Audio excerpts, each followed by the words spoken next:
Welcome to the deep dive. Today, we're really getting into the nitty-gritty of equity and trusts law. Yes, specifically looking at promises to create trusts. Exactly. This is aimed squarely at you, the learner, to help you get a solid grip on the core ideas and, well, prepare effectively. And we should mention this material is kindly made available to students by the University of London. Our chat today is purely for educational purposes. Absolutely. So the big question is, what actually happens if someone says they'll set up a trust but then doesn't? When can that promise actually be enforced? That's really the crux of it. It can seem pretty dense, I know, but our aim is to, unpack it clearly. And hopefully in an engaging way, highlighting the key things you need to know, especially for exams. Those aha moments. Right, so structure-wise, we'll cover promises and deeds covenants, then promises with consideration. And also promises where someone's relied on it to their detriment.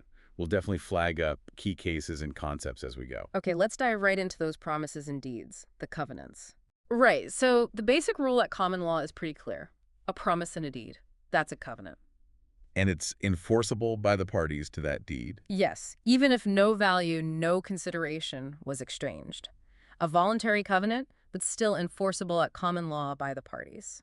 Okay, is there a good case for that? Definitely. Cannon v. Hartley is the classic example, 1949. It's Wemby Hartley. Right. Yeah, a daughter successfully sued her father at common law. He'd promised her in a deed part of his inheritance, then didn't pay up. And common law said, doesn't matter, there was no consideration, it's in a deed, you promised. Precisely. Common law focused on the formality, but equity, that's different. Ah, okay. So equity won't just enforce it because it's in a deed. Generally, no. Equity looks for consideration. It tends to leave enforcement of these voluntary covenants to the common law remedies. It won't step in to help a volunteer, someone who hasn't given consideration. That's the general principle. Yeah. And this leads us straight into the privity problem. Right, privity. Only the people who are actually parties to the deed can enforce it. Exactly. So if I promise your brother in a deed to give you some money. I can't sue you directly. No, because you weren't a party to that deed between me and your brother. You lack privity. And does Section 56 of the Law of Property Act change that? LPA 1925. Good question. No, it doesn't fundamentally change the privity rule. It clarifies who might be considered a party, especially with land, but it doesn't give rights to someone who wasn't part of the original deal. Okay, got it. So let's think about the typical setup. Settlor S promises trustee T, using a deed, to transfer property for beneficiary B. Yeah, that's the classic scenario. And the key questions are, is that promise enforceable? And if so, by whom? T or B? Let's start with B, the beneficiary. What are their chances? Well, the big hurdle is privity again. B isn't a party to the ST deed. Right. Are there any ways around that for B? There are a few possibilities, though often tricky. One is Statute of the Contracts, Rights of Third Parties Act, 1999. The Third Parties Act. Does that help here? Well, maybe. There's a lot of uncertainty about whether it even applies to voluntary covenants and deeds. Because they aren't really contracts in the usual sense, lacking consideration. Exactly. The act is rooted in contract law. If it did apply, B might get damages at common law from S if the promise is broken. But not specific performance. Not forcing S to actually transfer the property. Probably not specific performance, no. That's an equitable remedy, and equity is still hesitant with volunteers, and damages might not be much help if S is insolvent. Okay, so the 1999 Act is a maybe with limitations. What else? There's the old idea of marriage consideration. Right. You mentioned consideration used to just mean the reason. Yes, and in old-style marriage settlements, this had a specific meaning. Think pre-1882, bride's father setting up a trust for the couple, the kids. Protecting family wealth. Often, yes, and the wife might covenant to add her own later acquired property to the trust. So who was within the marriage consideration then? Equity said the husband, wife, and any children or grandchildren of the marriage were. And they could enforce the promise. Yes, equity would allow them, usually via specific performance, to enforce the wife's covenant, for example. Equity saw them as having given consideration by virtue of the marriage itself. And that maxim, equity looks upon as done that which ought to be done? That applied too. Equity might treat the property as already held on constructive trust for the kids. Useful in bankruptcy, perhaps. But not other relatives, like next of kin. No, they were outside the marriage consideration and not parties, so they couldn't enforce it. These settlements are rare now, but you need to know the principle. Okay, so 1999 Act, marriage consideration.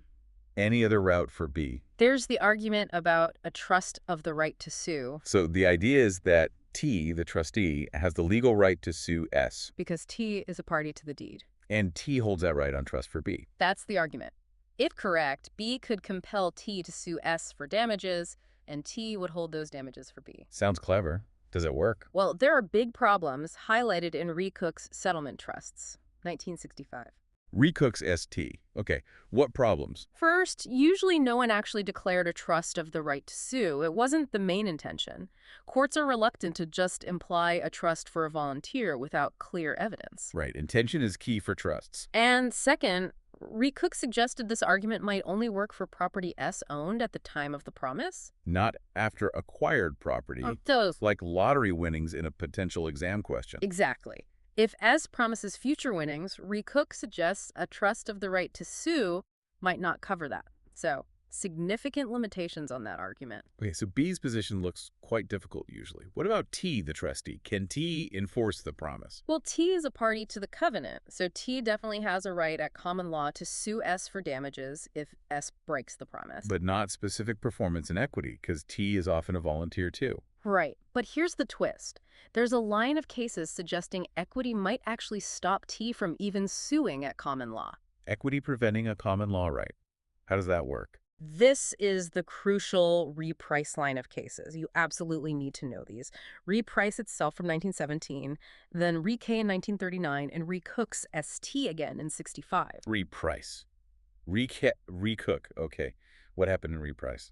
Trustees of a marriage settlement asked the court, should we sue the wife who hadn't transferred her after acquired property as promised? There were no kids, only her next of kin stood to benefit. And they weren't within the marriage consideration. Correct. They were volunteers. The court in reprice told the trustees not to sue. Why? The reasoning was basically that suing would indirectly help the next of kin, the volunteers, achieve something they couldn't achieve directly. Equity shouldn't assist a volunteer, even indirectly via a common law claim by the trustee. But weren't the trustees just asking if they should use their common law right, not asking equity for help? That's the main criticism. Many argue reprice went too far, interfering with a legal right.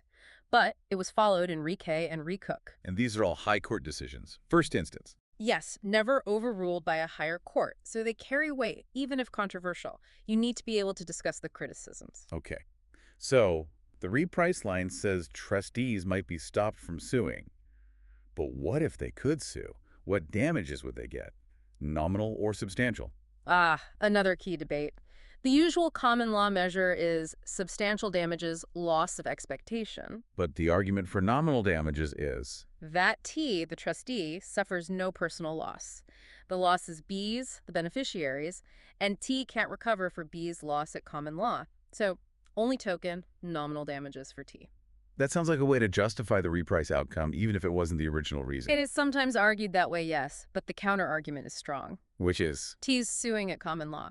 Common law doesn't really see the trust at this stage. As far as common law is concerned, T was promised the property for themselves. So T has suffered a loss of expectation from the common law perspective. Exactly. So T should get substantial damages reflecting the value of the promised property. Okay, let's assume T gets substantial damages. Is there another problem? Potentially, yes, the resulting trust argument. You mean T gets the money from S, but then has to hold it on resulting trust. Yeah. Back for S.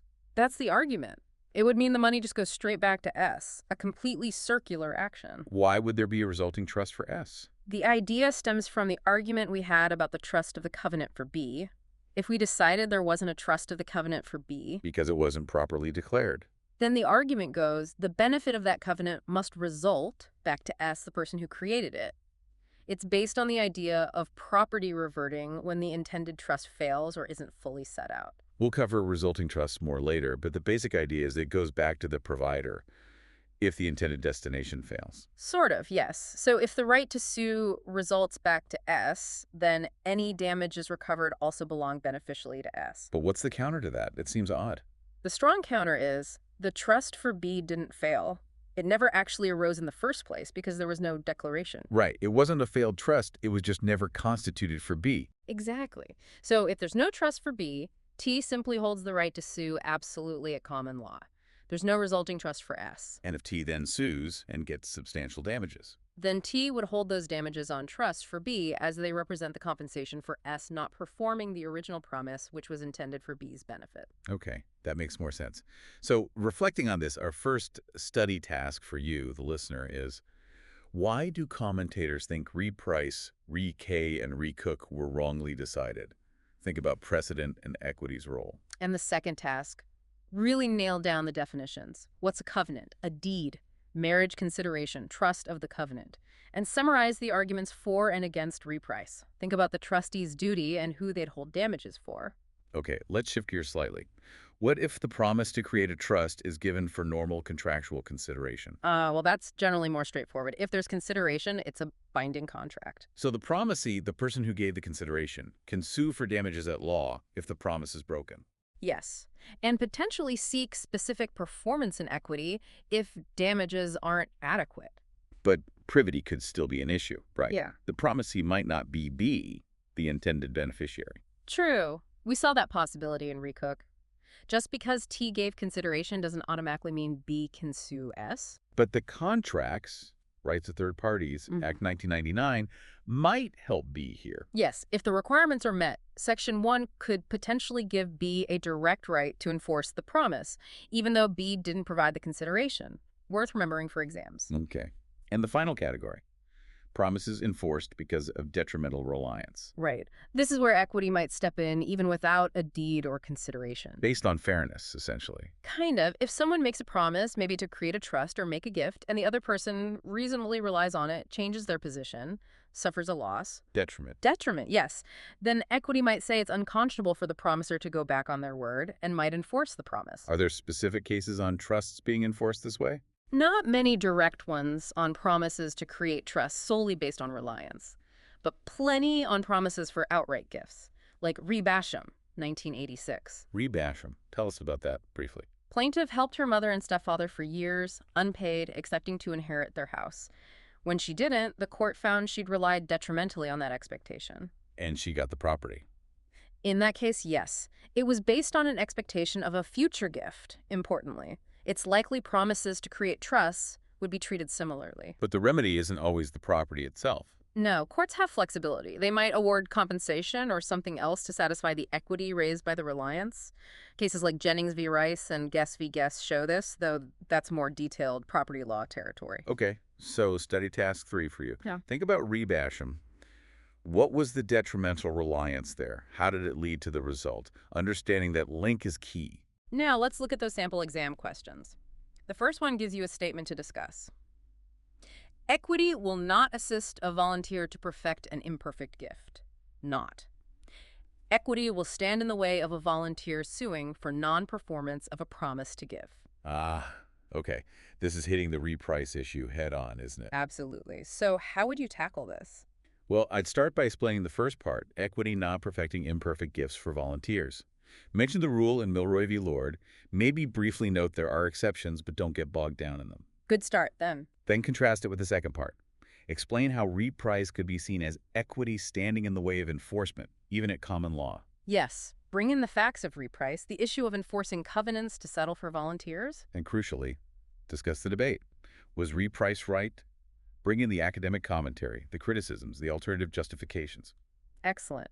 A balanced discussion of the reprice controversy is vital. Okay, second sample question, more of a scenario. Toby covenants by deed to give £10 K and future lottery winnings to Ella on trust for James.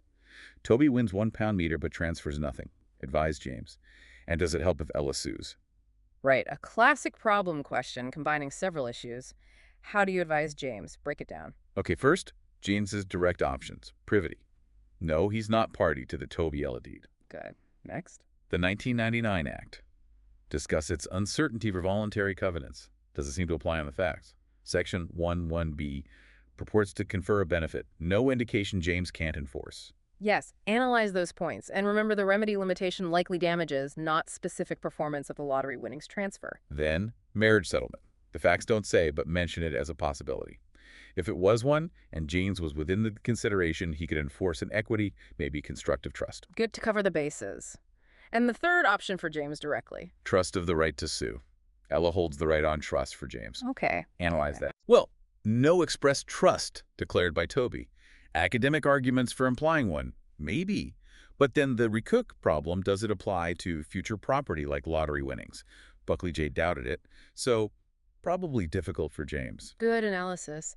So James's direct routes look tricky. What about Ella suing Toby? Would that help James? Well, Ella is a party. She have a common law right to sue Toby for breach. But But the reprice line of cases might stop her, as James is a volunteer.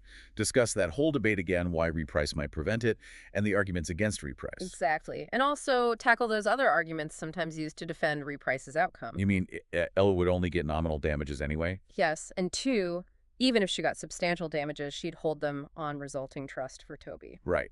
And I need to explain why both those arguments are probably wrong, based on our earlier discussion about common law damages and resulting trusts. Perfect. That covers all the angles for a comprehensive answer. Okay, nearly there. Just quickly, we have a quick quiz question for you. What's the difference between proprietary and promissory estoppel? Good to keep those related ideas clear. And the am I ready to move on checklist. Can you explain when promises are enforced, who enforces them, how, and can you critique cases like reprice? Use these to check your understanding. So, to wrap up this deep dive, Mm.